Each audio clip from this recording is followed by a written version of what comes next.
Welcome to everybody, and it's fabulous to have you all here this morning. It's absolutely my pleasure to welcome Inga Kavit, if I've pronounced it properly, but we don't call her that, we call her Inga Faye.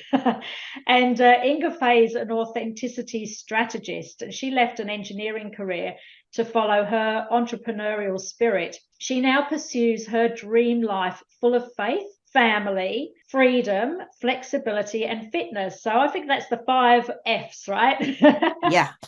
And she enjoys empowering women to live their best life. She helps women become top earners by building authentic relationships that treat people like humans and not numbers. So Inga Faye is going to be taking us through how to build authentic relationships in business. So I just want to hand over to you, Inga, and give you a very, very warm welcome to all of us here down under. Yes.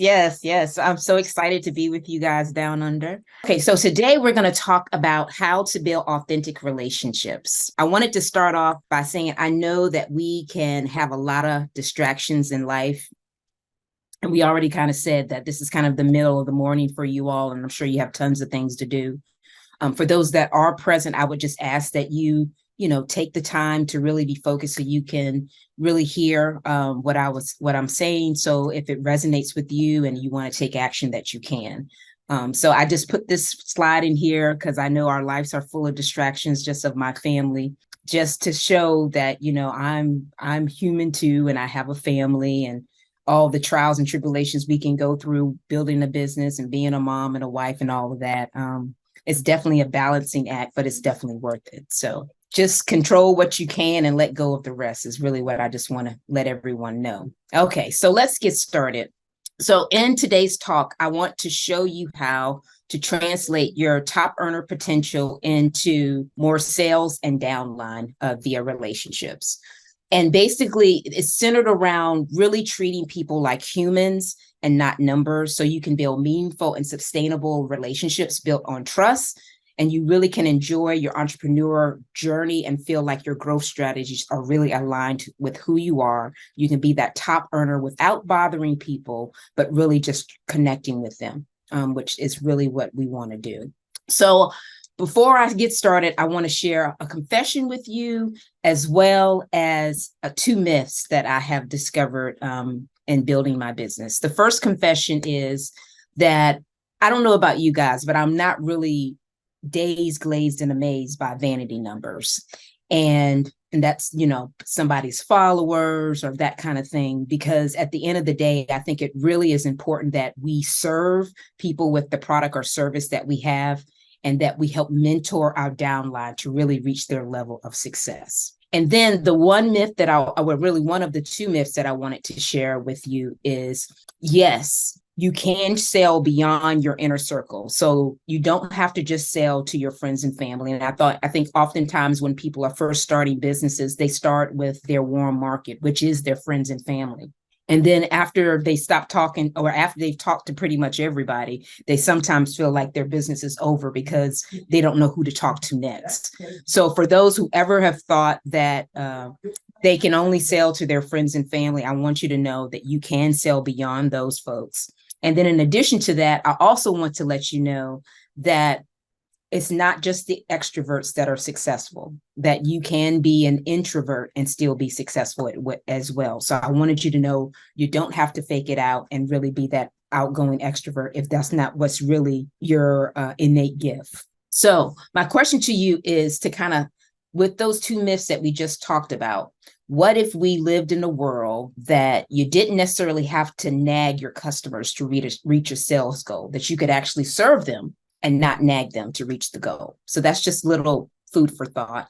And then on top of that, what if you were able to make people happy and they refer you to their inner circle, and you can really see a consistent growth because of all the referrals that you have? And these referrals are your ideal client, because the person that's actually referring you knows exactly what you provide and who you serve. So then they can then find people that would want what you have and introduce them to you. And then what if you could actually brand yourself instead of your direct sales company? So when you introduce yourself, like I would introduce myself like, hey, my name is Inga Faye, more so than, hey, I'm XYZ consultant. And then people could really relate to you as a human. So it could be a human to human type of connection in business more so than a B to C. So with me saying all this, I want to give you some good news and I want to give you some bad news. So the good news is what I'm about to teach you will forever change the way that you connect, that you nurture, that you sell, that you recruit, you follow up, and that you reach top earner success. Now, the bad news is that you're going to have to let go of a bunch of the strategies and a ton of the MLM world has pushed on you right now, and say no to that masculine energy because you don't because sometimes you feel like you need those requirements to be successful. And just to reiterate what I mean about masculine energy, I'm talking about the competitiveness that you have to beat Susie Q. Say you guys are connecting with so many people a day. So if she connects with 30, then you feel like you have to do 40 so you can beat her because you're feeling like it's a numbers game, but it's not a numbers game. And what I'm going to show you today is really about people. And you want to make sure that that's the energy that you're bringing off when you actually talk to people, is that they are people and not numbers. And so what do people really want? And this is really what it comes down to when you're thinking about people being people and not numbers. People want to feel seen. People want to feel heard. People want to connect with something that's truly real. People want to improve their life. And then last but definitely not least, they want someone that they can actually trust. So I'm assuming that the majority of the people that are here today are entrepreneurs. So when you think about those 5 things that I just shared with you, is that something that resonates with you? Do you guys feel like that is, when you think about your clientele or even your prospects and leads, do you feel like that's what people are saying and people feel that way? Oh, yeah. Yeah.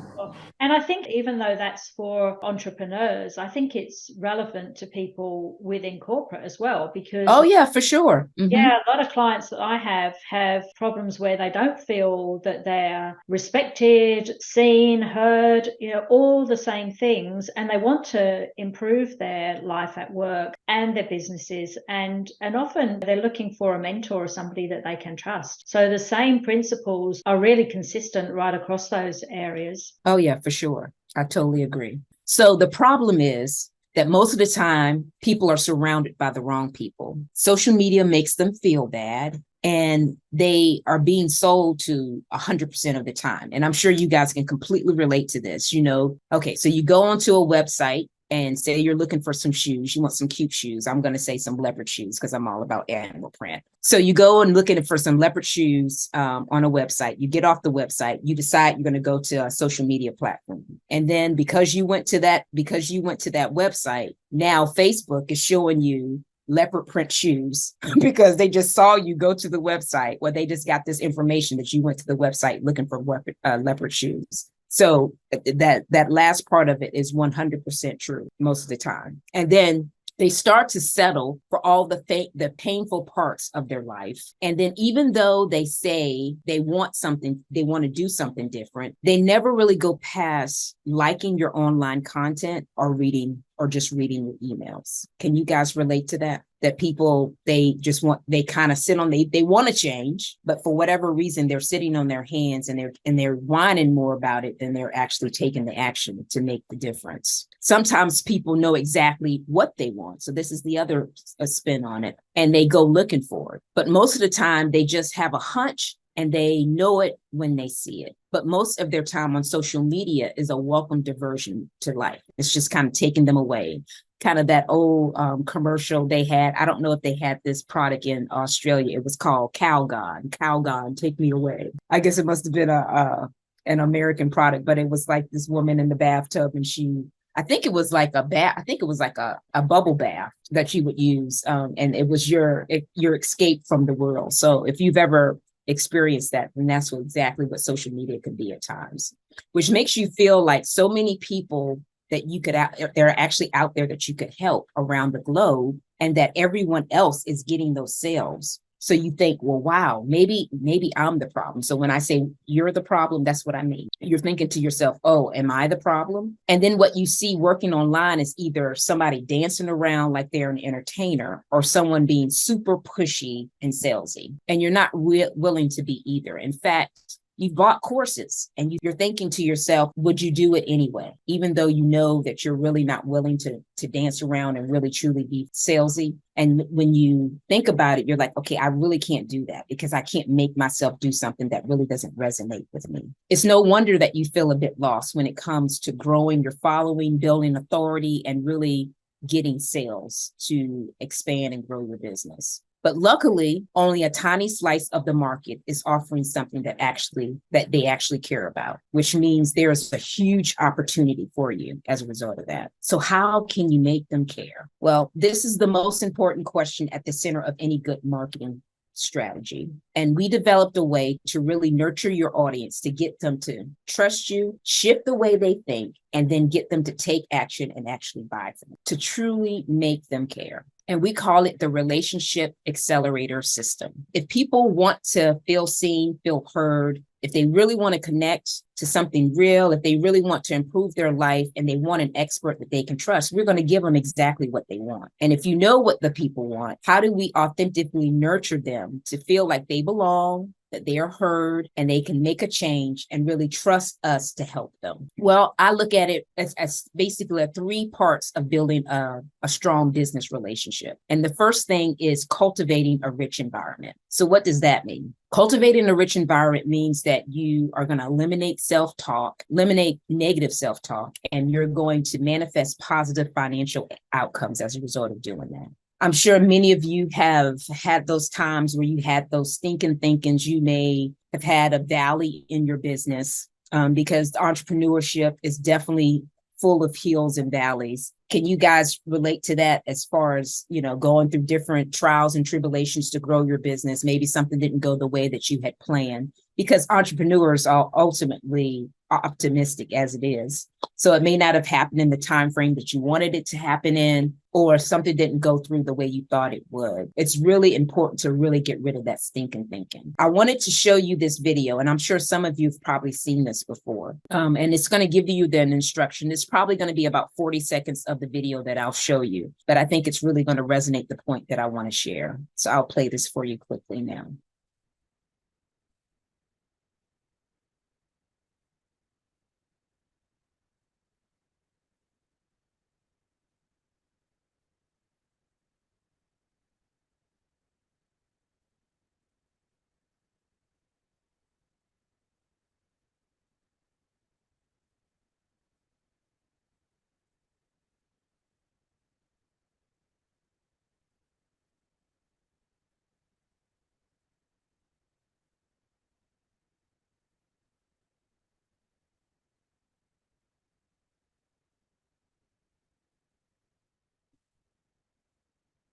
Okay, so did you guys count how many times? Did anybody count? I lost count, and then the gorilla turned up.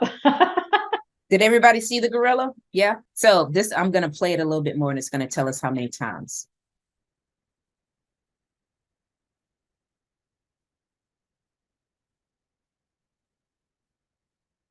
Well, you guys said that you spotted the gorilla. But the key that I really wanted to bring home with this is when we focus on the past, or really focus on something that didn't work for us, it can definitely enhance or alter our future. And I like to use the analogy of building a website or a landing page. And I'm sure many of you have done that in the past, where you've built the page, you've made the correction, you go and preview the page. And when you preview the page, it doesn't look like you made the correction that you made for whatever reason. So you call the help desk and they tell you, oh, well, when I look at it on my screen, I see the new page. So they tell you that you have to clear your cache. So when it comes to your lead generation and interacting with people to find ways to grow your business, it's very important that you clear your old school lead cache so you can use more innovative ways that resonate with you and your innate gifts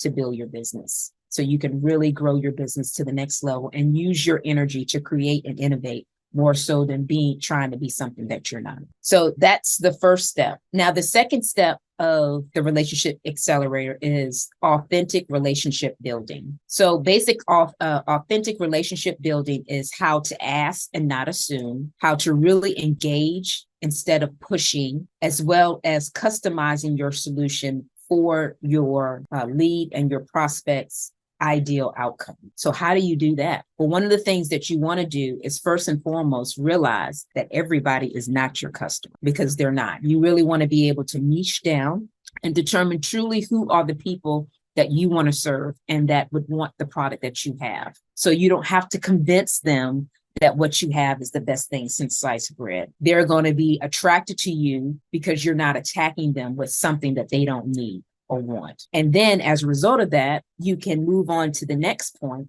which will allow you to nurture to convert. So what does that mean? Nurture to convert basically means that you're creating a space, but keeping the connection when people are ready to buy or join. I call it marinating, similar to what you would do to your meat. What do we do when it comes time for us to have a succulent steak or a great piece of chicken? We put it in some seasoning and we let it sit overnight. So when we let it sit, we put it in the refrigerator when we start our day. So when we come home, it's been able to really soak and marinate into the seasoning. So when we're cooking, it's just going to have all of this flavor because it actually sat in the seasoning for all of this time. And the same thing will happen with your business when you give people space and not come at them really salesy and try to get them to buy something today when they're not ready to buy it, and it really turns them off. People love to buy, they just don't want to be sold to. So giving them that space will allow them to really truly feel that.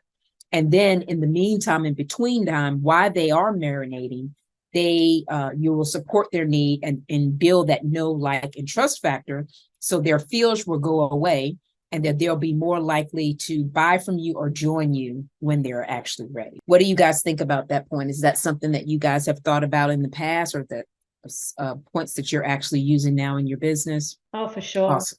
Yeah, definitely. I think less is more. Yes. You can sort of be looking for opportunities and so on and so forth. But then the moment you kind of step back, take your foot off the accelerator a little bit, everything just starts happening. Right. It's Exactly. kind of weird. Yeah. Mm-hmm. Yeah, because you've given them that time to really decide and choose, and you've given them that space where they're not feeling like they're just trying to sell me something, for sure. So I like to think of it like Burger King. One of their slogans is "Have it your way." So when you allow people to truly have it their way, they can put whatever they want on the burger, whether they don't want any onions, they don't want any tomatoes, maybe they just want the cheese and the ketchup, like my son does. He doesn't want any kind of vegetable or anything on his hamburger. So it's the same way when it comes to our clients and our prospects and leads, that we actually allow them to tell us what they want.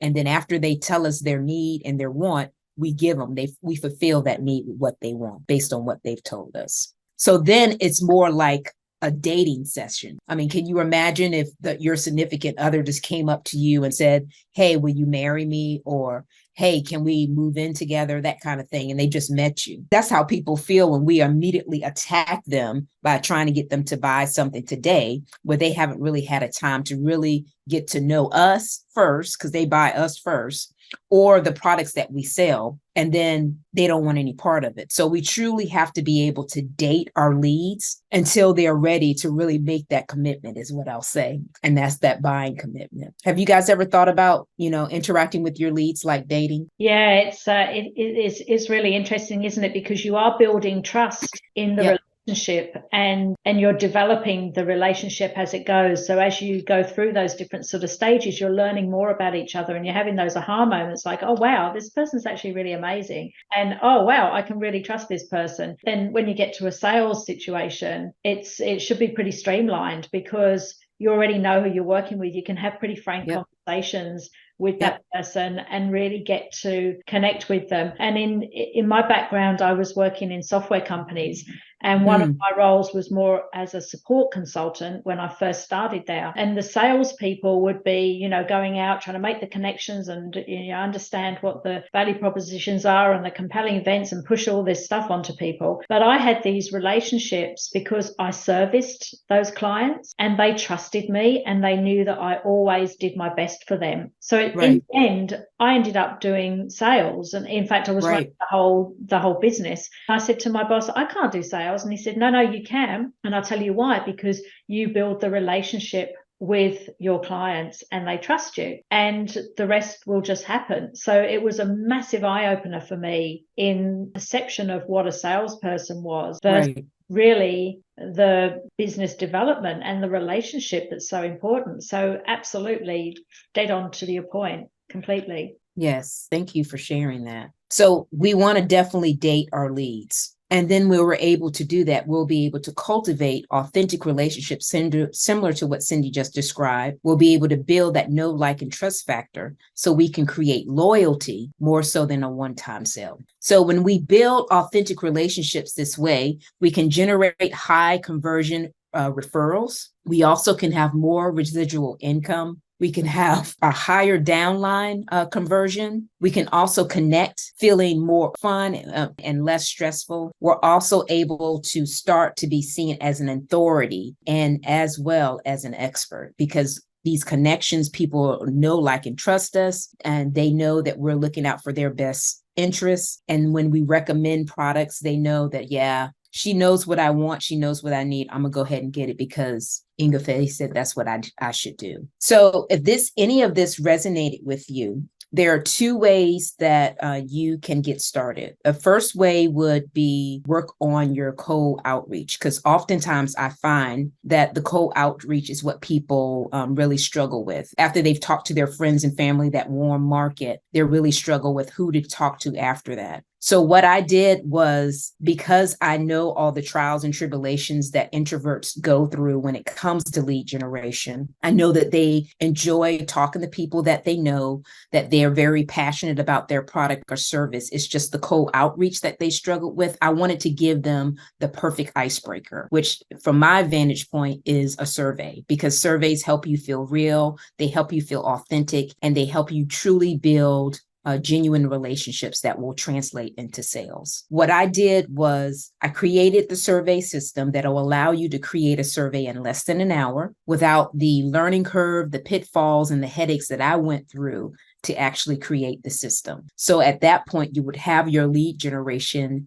down, and then you would be able to really, truly, fully use your top earner potential. And that top earner potential would then be able to prosper through the Relationship Accelerator program, where we help you to truly attract people to you more so than being attack them with that's being pushy and salesy, trying to get them to buy today. And the Relationship Accelerator is going to do just what we had mentioned in this presentation, where it's going to help you cultivate that rich environment. It's going to help you nurture to convert your clients and your community into raving fans, and then really make sure that you're building those relationships to continue to grow your business, where you'll be able to have referral sources from various places and have people just loving on you just for you loving on them. And it's just going to be a big love fest when it comes to you doing your business. So if either of these resonate with you, whether it be the cold outreach that you struggle with, or really just using that top earner potential to really go above and beyond in your business, either of these links would work for you. You can scan the QR code, or you can directly type in the website and it will take you directly to the website so you can check everything out. I just wanted to kind of open it up to see if anyone had any questions about what was shared and to see how I could help from here. Well, okay, that's amazing. And you've really hit the key sort of spots when it comes to entrepreneurs who are trying to build their businesses, because it can be incredibly stressful. We are trying to do so many things in our business. And often what happens is we're working in our business, not on our business. Mm-hmm. And with that, we get caught up with too much sort of administration and other things that sort of direct us into other ways. But at the end of the day, we need to build those relationships in order order for our businesses to grow. So you've absolutely hit the nail on the head in that formula as to how we need to take that approach. And, a couple of things that you were saying as well earlier, you're talking about that inner circle and then how we can expand from that.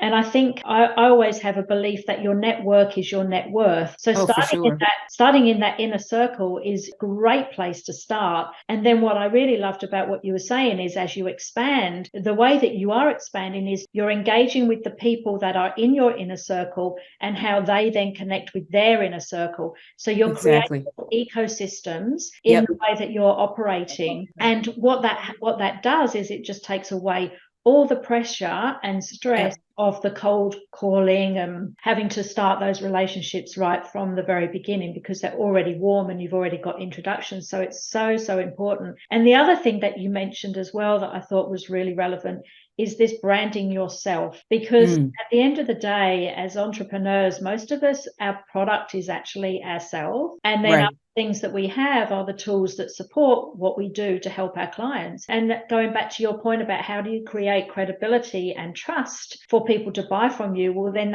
that's because you need to actually have a proper brand, and you need to create that strong brand as the expert and have the right to be able to help people in that regard. And then the third thing that I really picked out was your clearing the cache, because I think habits form over a few months, or if we need to change them, it can take a few months for them to change. But when we're stuck in our old ways, it's like the old saying, insanity is the meaning of doing the same thing and expecting a different result. Yeah. So how do we clear that cache? How do we take a step back and say, well, what's really working and what's not working? And then how do we shift that and step into it? Which obviously brings us into what you're offering in your sort of two-step approach. So the first one being your survey, and, really enabling just in 1 hour how you can create that lead generation. And then moving forward from there, leveling up your business to that relationships accelerator. So you're taking people on that journey in that two-step approach to get them to really scale up in their business. So I think it's really, really good. And obviously you're getting to that point where your customers can be feeling that they are seen, they're heard, they're connected, they can improve their lives, and they can be trusted, which is ultimately what you want to achieve. Yeah, fantastic. So for everybody who's listening to this webinar, I absolutely encourage you, go onto the QR codes. We will send those out. We'll make that available. And the links and so on, we'll send that out to everybody. And obviously we'll put in there, Inga Faye, your contact details too. So if anybody has any particular questions that they want to direct through to you, then we'll push those connections through so they can link up with you directly. Oh yeah, for sure. Yeah, my website has all of my social media handles. So if they go to my website, that's ingafaye.com. That's INGA F as in Frank AY.com. They can just go there and we can connect that way as well. And you know what, Inga does this while balancing everything else in life as well. When we had a conversation last time, she was off to do something with her son, and we've all got those different things, which as she said, it really just shows up that she's human. And, she is like everybody else, and trusted, and just an awesome, awesome woman. So I really thank you for spending the time with us today, Inga Faye, and I look forward to seeing you again. Yes, I look forward to chatting with you again too. I told you it wasn't a one and done now. That's right. Exactly. Exactly. No, that's awesome. Awesome. Yes. Well, thank you for having me. And yeah, if you guys have any questions, just reach out. Sure. That sounds amazing. Thanks so much, Inga Faye.